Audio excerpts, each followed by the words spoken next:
Hello po mga kababayan, kamusta po kayong lahat? And once again, welcome back to another episode of Simply Talkies Vlog, your underrated vlogger. So mga kababayan, ang pag-uusapan natin ay ito pa rin kaganapan sa loob ng Kongreso kahapon po sa ating bansang Pilipinas nung nag-open po sila ng second regular session ng 19th Congress. So napakaganda po nung usapin doon na kung saan ang una nating vlog ay yung nagbigay po tayo ng ating komento tungkol sa ginawang talumpati ng butihing House Speaker Ferdinand Martin G. Romualdez, no? At ngayon po, ito po yung isa pa sa mga mainit na balita na makikita nyo diyan sa mga inyong mga social media, sa mga newspaper prints or even on the digital ones, na kung saan meron pong isang kakampi ng magaling ninyong dating Pangulong Duterte ang siyang nagbitaw sa kanilang partido. Pero bago po yan, no, gusto ko pong ipanood sa inyo yung kaganapan. No?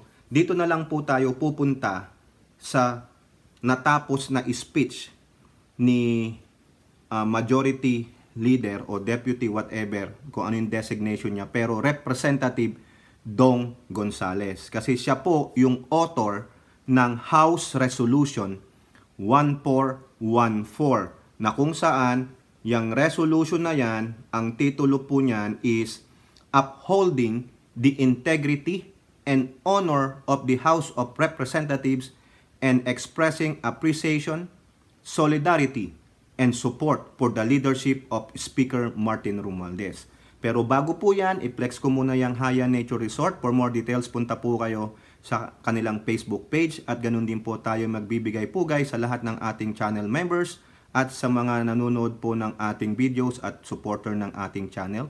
Maraming salamat po sa inyo and may God bless you all. So yun nga po, nung natapos yung pagsasalita ni Representative Dong Gonzales about his resolution of 1414, upholding the integrity and honor of the HOR and expressing their support to the leadership of the good speaker Martin Romualdez. No? Ngayon po, itong video na mapapanood natin is all about one congressman asking the reason why there is a House Resolution 1414. At tinatanong niya, no, in history of HOR o yung House of Representative, kailan nagkaroon prior to this session about this HR 1414, ano yung last, no? So dito, ang nasa floor po ay yung majority leader na si Kambal. Kakambal po natin, pasensyahan nyo na. Ma'am Lisa, ito po yung kambal ng anak nyo. Di pa, pero mas gwapong-gwapo po ito ng 100 paligo. Pagpasensyahan nyo na po. Dito po tayo pupunta, no? Pasensya ng mga kababayan at kaibigan. Kumbaga, ititigil-tigil natin to parang reaction video and then later on magbibigay tayo ng ating opinion. Pagpasensyahan nyo na po, no, mga kababayan.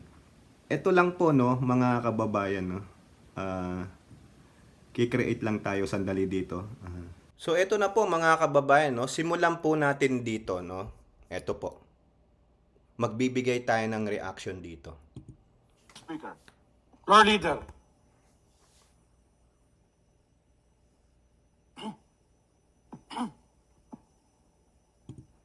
Ayun po mga kababayan, may nagtataas ng kamay kasi, no. Nandun, no, sa, tingnan nyo, doon sa left side, upper left side ni Congressman Kambal Sandro Marcos, no. Si Representative Edsel Lagman ng 1st District ng Albay. The gentleman from Albay, what's the pleasure? You recognize? Mr. Speaker, Mr. Presiding Officer, to give context to this afternoon's meeting of the House as a committee of the whole, may we be informed when was the last time the House was converted into a committee of the whole to consider a bill or resolution. So yan po, no, mga kababayan, ang ganda po ng tanong ni Representative Edsel Lagman. Alam nyo naman ito, seasoned veteran na congressman ito, even though nandun po siya sa opposition. Siya rin po ang presidente ng Liberal Party, which is a very good one. No? Tinatanong niya, kailan naganap ang ganitong okasyon? At bakit tayo gumagawa ng ganito? No, tingnan niyo po yung magiging reaction ng ilang mga congressman, particularly si Sandro Marcos. I believe he doesn't have any idea. This is not a scripted one. This is not a planned questioning of the good representative. Kumbaga, nabasa niyo siguro and then he did not say anything. I'm gonna go to the floor. Okay? So ito po.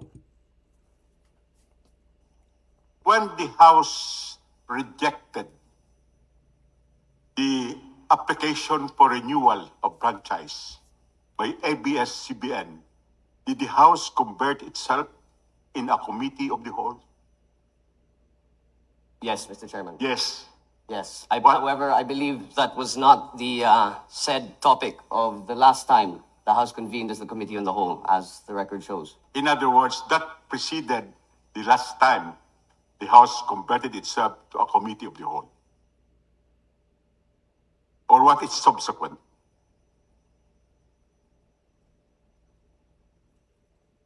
The query of the gentleman from Albay was in reference to the last time the House convened as a Committee on the Whole, which was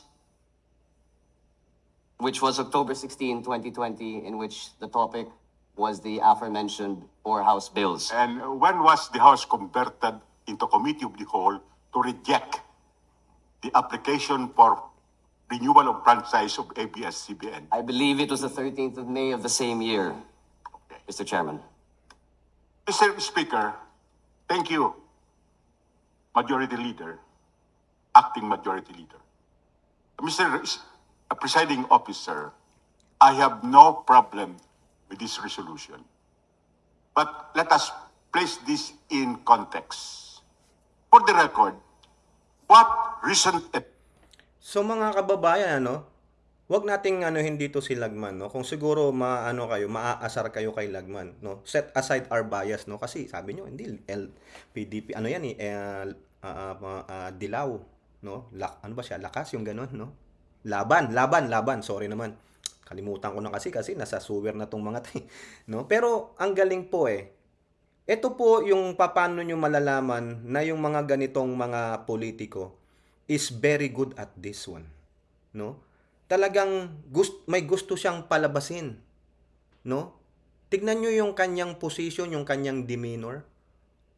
Sobrang seryoso. Talagang I want to know the reason why we're doing this.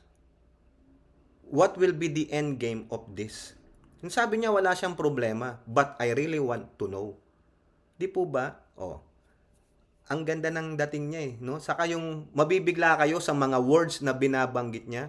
Sabi ko nga doon sa kaibigan ko si Hattori, no, nag-uusap kami kanina. Napaka-eloquent nitong mambabatas na ito. Matalino sa matalino kasi seasoned veteran yan, lawyer yan . Hindi naman tulad natin na simple English terms lang alam natin. Mamaya kung mapapakinggan nyo, may words siyang binabanggit yan that you need a dictionary to comprehend what he is talking about. No? Ituloy natin. transpired, subverting the integrity of the House of Representatives to merit the consideration of this resolution? So tinatanong niya, ano ba yung merit? Bakit meron tayong House resolution na to? No? Hindi masagot ni Sandro. Pakinggan nyo, hindi niya masagot kasi he doesn't have any idea. It's like out of the blue questioning. Probably they are not prepared for it. Di po ba? Kasi itong House resolution na to, some of them probably already concurred, yung nagpirmahan na sila dyan, no?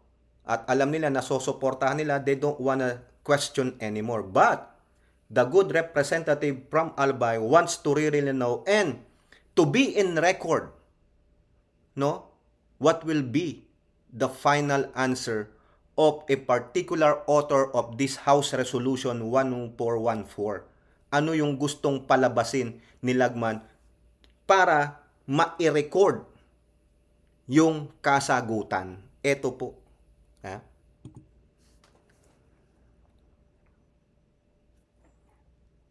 Well, Mr. Chairman, I believe, as you know, during the break, there were threats against one of our House members and the House itself. So I believe this is a show of solidarity, not only towards our Speaker, but for the institution as a whole and its sanctity. Well, I remember vividly there was a grave threat on the life of one of our members, the Honorable Franz Castro. But with respect to the whole House, was the integrity of the House challenged at any time during the break?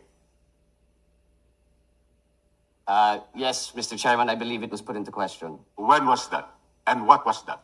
I could not give you the exact date, but I understand that it was done on a certain TV network, and some words were said to malign the reputation of our institution. Could we put on record what words were used to malign the integrity of the House in that TV broadcast? Mr. Chairman, I move to suspend session for a minute. Session is suspended. Tingnan nyo sumagot si Sandro, no? Ang galing, no? He did not utter any word pointing to very specific station or what words was used against the integrity of the House of Representatives. But Lagman wants the specific. Kaya anong ginawa ni Kambal Sandro? Ask for the suspension. Eto na. Panoorin natin mga kababayan. This meeting of the Committee on the Whole is suspended. Resume. Floor Leader. Yes, Mr. Chair, I move that we recognize the representative from Pampanga, Senior Deputy Speaker Don Gonzales, to answer any other queries that the gentleman from Albay might have. Correction po mga kababayan, no? Senior Deputy pala po si Congressman Don Gonzales ng Pampanga. I'm correcting myself. Pasensya na po, Representative Don Gonzales. I do apologize. The representative from Pampanga, Senior Deputy Speaker Don Gonzales, recognized. Give the floor. Mr. Chairman, could you please repeat the question? In recent days, what events transpired wherein the integrity of the House has been challenged or subverted? Mr. Chairman, if I'm not mistaken, that was October 6 or first week of October when I heard some bad news regarding the House of the People, our institution. That's why I think that I prepared a resolution to defend our institution, Mr. Chairman. I heard a lot, you know, media, social media, all platforms. So I think all of us here, we are almost 312 congresspersons to defend the institution, Mr. Chairman. Yes, we have to defend this institution. But what I am asking for, what were the overt acts which were uttered, which could be considered subverting or challenging the integrity of this House? So nakita nyo, no? Ayun po talaga, no? Gustong malaman ni Representative Lagman. Sa paningin ko po, no? Alam niya na to eh.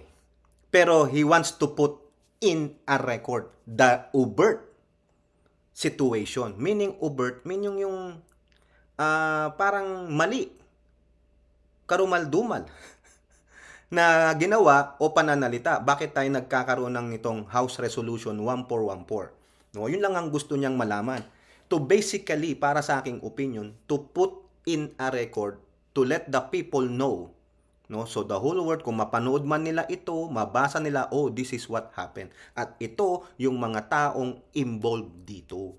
Di po ba? Yan ang gusto niyang malaman kasi sa media lang, mamaya, kwentong kutsero lang yan, tulad nung ginagawa natin. Di po ba? O nagkikwento-kwento lang. Pero, to be it official, no, maipasok sa libro, i-record natin. So, be it's official. Di po ba? Because this is the House of Representatives. O, ituloy po natin.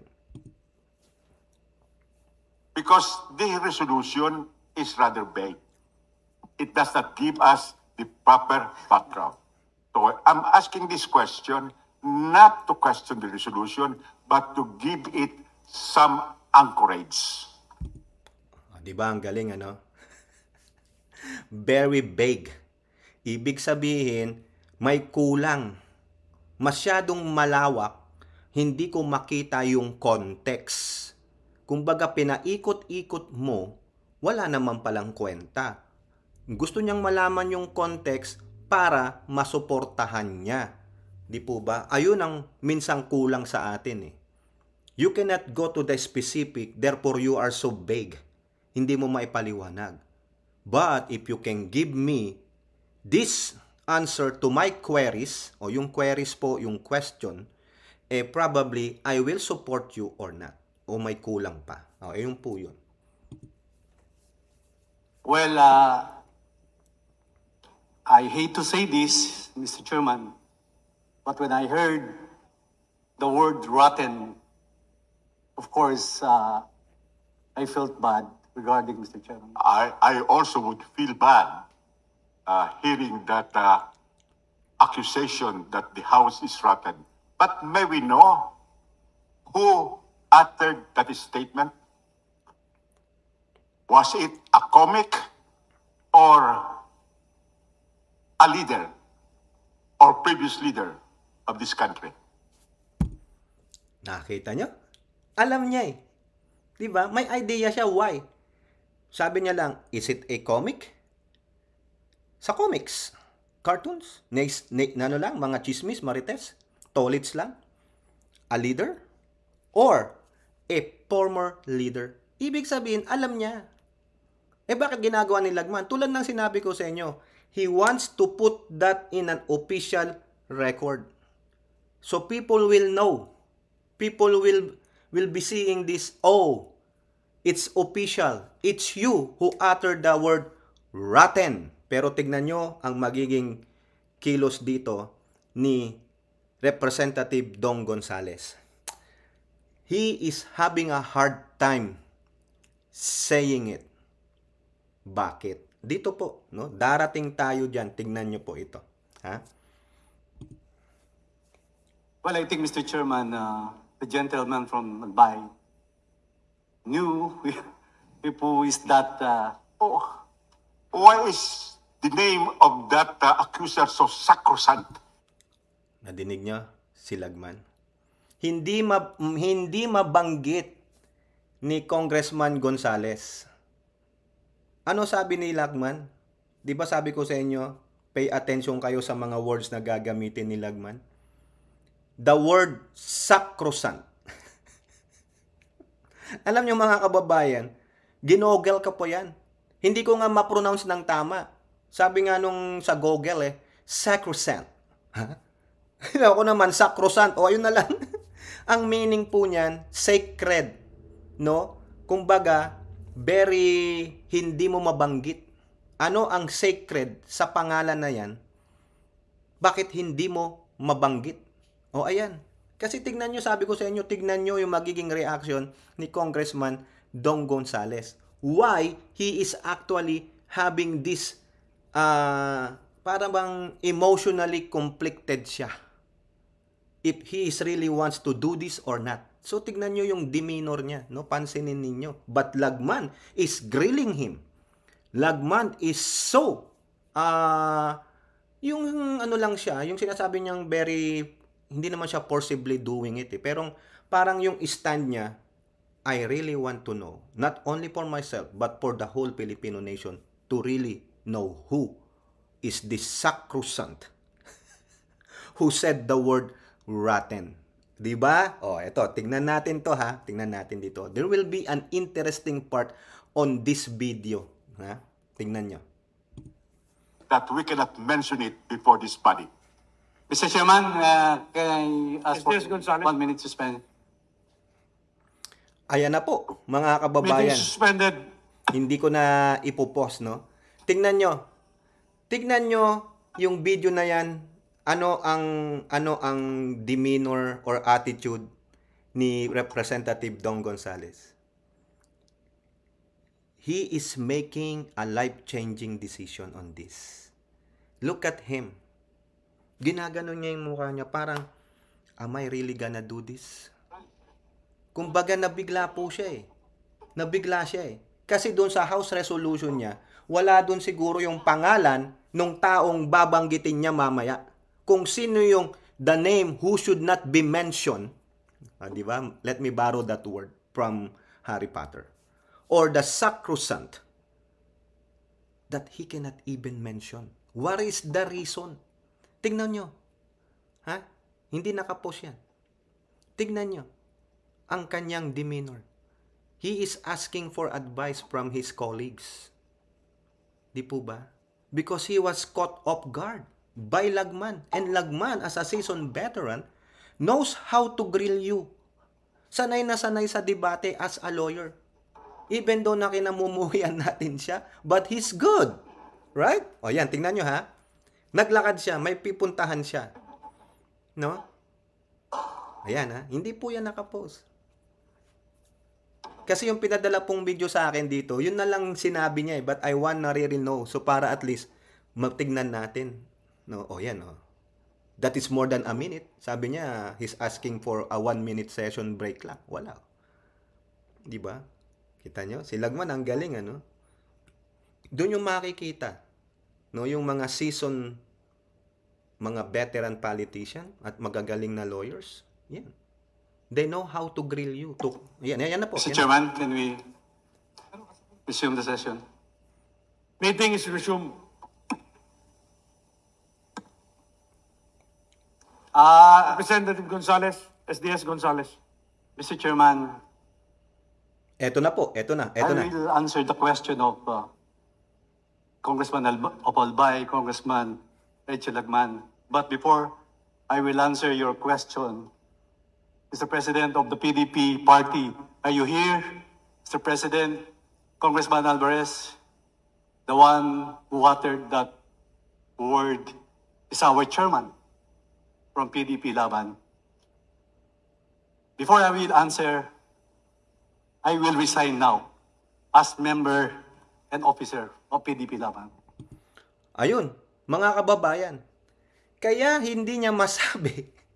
Kasi yung nagsabi ay kamiyembro niya sa partido ng PDP Laban. He is having a hard time making a decision. Kaya nga sabi ko sa inyo, tignan nyo yung demeanor niya. Gumaganon siya. It's a heavy heart for him na tatalikdan niya yung partido na kung saan nandoon ang dating Pangulong Duterte. Sasabihin ng mga DDS dito, mga kulto ni Digong, balingbing ka, traidor ka, makapili ka. Pero sa pagkakataong ito mga kababayan, no? Ano ang pinili ni Dong Gonzales? Tulad nung isa, hindi ko lang po malaman kung sino yung lawyer na yon na dati ring Secretary General ng PDP Laban that he quits the party because his wife is a member of House of Representatives dyan po sa Laguna. Nag-quit siya because of what? He cannot fathom it. Ibig sabihin, hindi niya matanggap na yung tao na kasama niya, dating presidente sa partido na kinabibilangan nila will chastise, will instigate some division to the House of Representatives that will malign the institution where his wife is a member of. So ano pinili niya? Partido o pamilya? Doon ako sa pamilya. Whatever it takes, pamilya pa rin to. Sabi ko nga doon sa kaibigan kong si Hattori, I will do the same thing. I will choose my family. Now, on his part, because he's the author of this resolution, standing by with the representatives, with the leadership of Speaker Martin, he made a very, very difficult decision. He resigned sa party and as an officer of that particular party, the PDP Laban. Yun lang po. Ituloy natin ha. Tingnan nyo kung ano magiging kasagutan ni Lagman. Former President Rodrigo Roa Duterte, the one who said that, Mr. Chairman. Thank you, Mr. Chairman. Well, he has said so many derisive utterances before. And he must answer for all of this. And I fully support this resolution, Mr. Chairman. And that statement is also an accusation of the leadership of Speaker Martin Romualdez. And for that reason, I truly support this resolution. Thank you, Mr. Speaker. Thank you, Senior Deputy Speaker, for your candid answers. Thank you very much, Member Lagman. Floor Leader. Yes, Mr. So yan po no, mga kababayan, nakita nyo kung paano pinalabas ni Lagman. Yung official statement na it was former President Rodrigo Roa Duterte who uttered the word rotten, who uttered some derisive, sabi nga ni Lagman, derisive meaning mga masasama. And he should be held accountable for that. So what does the Congress will do? Are you gonna compel him to the HOR to investigate him? Or you will do something, file charges like what Castro did? Kung meron mang kayong balls to do that because he's already a citizen, accusing you without evidence. Right? Ang ebidensya daw nandun sa COA, whatever, then show it to us. Bakit hindi siya nagpapakita ng ebidensya? He accused you, he uttered so derisive words against the House of Representatives. And one of the party mates quit. No? Siguro hindi niya rin matanggap. No? O sasabihin na naman ng mga kakampi niya ni Presidente Duterte dati, balimbing eh. Sip-sip kay speaker eh. Pinalamon ng pera. Those are accusations. Yung pinalamon ng pera. That is really, ano yan? Libelous yan. May katunayan ba kayo na pinalamon sila ng pera? Patunayan nyo. Otherwise, maybe one or two of these representative will file a case. Tingnan nyo si Castro. Tabla-tabla na. Di po ba? Oh, yan po, mga kababayan. It is a heavy heart for Dong Gonzales to be a man enough in front of these 300 representatives dun sa ginawa niya. Kita nyo? It's a heavy heart for him. He doesn't wanna do it, but it needs to be. Congratulations, Representative Dong Gonzales. You have the balls. You are man enough to stood, no? By your political will. O ngayon, saan ka pupunta? Dila ka CMD. Di po ba? O eto pa, masakit mga kababayan, no? Idagdag lang natin ito. Bakit daw may nagtatanong? Why did not Arroyo co-author key measure backing Romualdez? Yun nga po, yung House Resolution 1414. Kasi hindi siya pumirma eh. Ang mga pumirma dyan, eto po. Out of the 8 deputy speakers and lone senior deputy speaker in the House of Representatives, only Arroyo and Deputy Speaker Davao City 3rd District Representative Isidro Ungab did not back the resolution on paper. Among the signatories were Deputy Speakers Batangas Ralph Recto, Roberto Puno, Camille Villar, Ilocos Sur 2nd District Representative Christine Singson Mihan, Raymond Mendoza, Vincent Prasco, yung ano po ni si DOT Secretary, and Senior Deputy Speaker Pampanga 3rd District Representative Aurelio Gonzales Jr. Di po ba? When sought for comment about Arroyo's apparent snub of HR number 1414, her staff member told House reporters, former President and now Deputy Speaker Gloria Macapagal Arroyo is out of the country. However, as she always said, she continued to support the leadership of Speaker Romualdez. Kayo, anong opinion nyo dyan? Totoo ba yan? Really? Ngayon, dito po sa Politico, ito po sabi nila, balita. Castles crumbling. GMA set to lose Deputy Speaker post for refusing to condemn Duterte's attack on Congress. Tony Pet Albano eyed as replacement. Ayun na, domino effect na po, no? Pero mag-iingat po kayo dito. Pero ito, Politico scooper lang ito. Bali-balita lang. Wala pa pong katotohanan, no? Di po ba? Kasi ang sama naman ng sinabi ni Pangulong Duterte, after all those 6 years that the Congress supported you, lahat ng hiningi mo binigay ng Congress because you have an ally on the guise of Peter Alang Cayetano and Lord Velasco. O bakit hindi nagsasalita yung dalawa na yun? Kung totoo man na rotten ang Congress. Kasi kung magsalita sila, mapapatunayan, sasabihin, rotten kami, o di damay kayo. Kakasuhan kayo ng taong bayan. Pati yung Makabayan Black. Bakit hindi magdemanda si Manuel at si Brosas? Di kayo nagsasalita? Di ba? O Duterte na yung nagsalita. In defense of Duterte. Ba't di kayo nagsasalita? Wala eh. Di ba? O ito, Politico scooper lang yan, Probably si Gloria daw. Malulus ang Deputy Speaker for not supporting. Asan bang alliance ni Gloria? Di po ba? Siya nga humihimok kay Duterte na tumakbo ng 2025 senatorial race. Tapos susuportahan niya yung HR 1414 that in support of Martin. Di po ba? Ingat kayo kay Gloria. May clout pa rin si Gloria, may power pa rin siya. Ingatan nyo, baka hindi lang si Martin ang kanyang i-oust dyan as speaker. Baka meron siyang goal. Our king. No? Yung king natin sa chess. Baka ang target nila si PBBM. Di ba yung napabalitang kudita? Kung totoo man.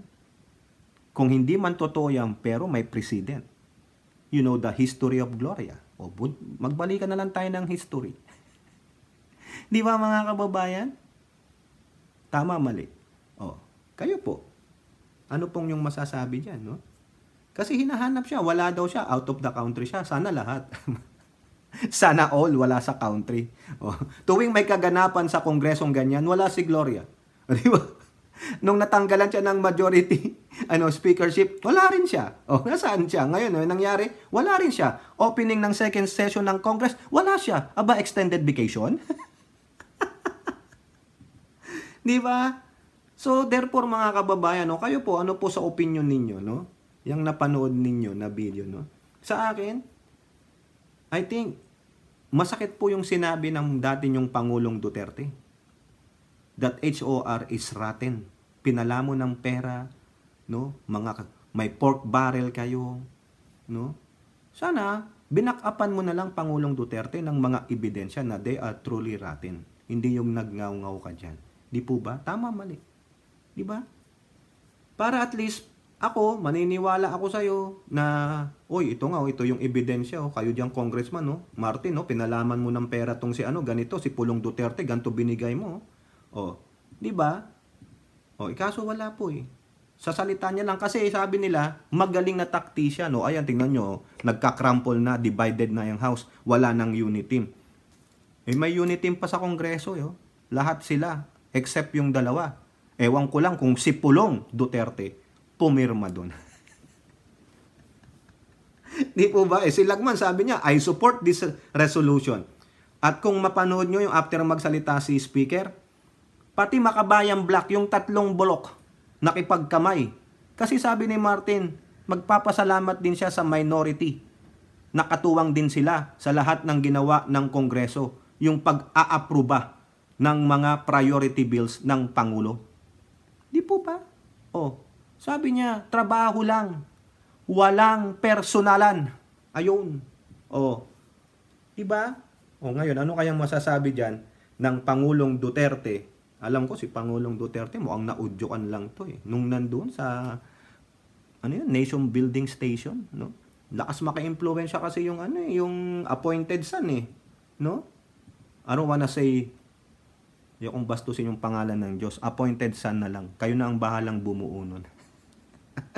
Baka ako po ay pagalitan ng ating poong may kapal. Di po ba? The name God is sacred. You don't wanna use it in vain. Di po ba? Yung ating kaibigan dyan na taga Palawan, tama mali. Di ba?